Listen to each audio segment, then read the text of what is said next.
Happy Friday, y'all. Welcome to this edition of Halibut Story Time.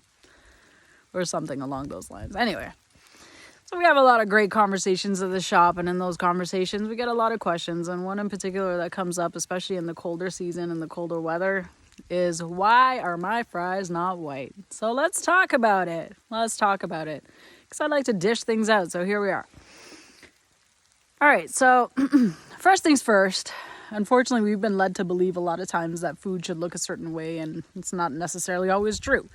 For example, if you go to the grocery store and you see a steak that's nice, juicy, and blood red, don't buy it. It's been chemically treated. I know, scandalous. Similarly, white fries, they've been treated. I know. Anyway, so before I get into why our fries are not white, let me tell you a little story about back in the day when I was a young, aspiring, impressionable chef in school.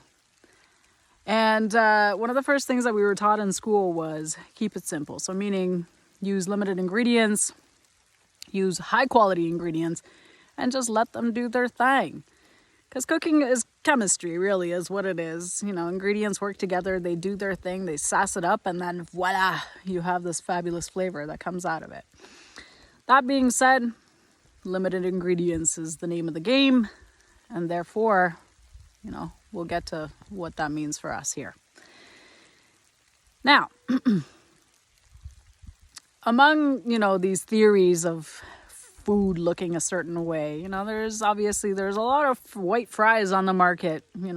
One place in particular, let's call them the Schmolden Schmarches, among many others. And hate to tell you, hate to burst your bubble, unless you probably already knew this, but they're processed. That's really what it is, which means that they've been chemically treated or treated with something in order to achieve that white fry content. So that being said, anytime you add an ingredient, it changes the flavor of things. And me personally, I really love the natural flavor of things. And this is why we tend to focus on high quality ingredients and we leave them as is. We make our own sauces. We make our own batter. We do things from scratch. Why?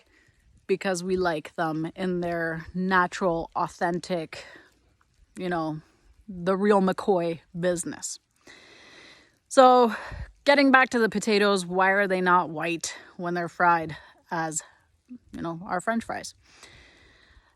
Well, first off, we don't treat them, right? We don't put any chemicals or any citric acid or anything in there, which is what causes the potatoes to remain white. That being said, we also use Yukon Golds, which are high in starch, very much like russet potatoes. Now, here's the cool thing about starch. Starch is what causes that crispy exterior on your fries. Another cool thing about starch is that it does turn into sugar when it sits in cold. So, we are Canadian. Potatoes don't grow throughout the year.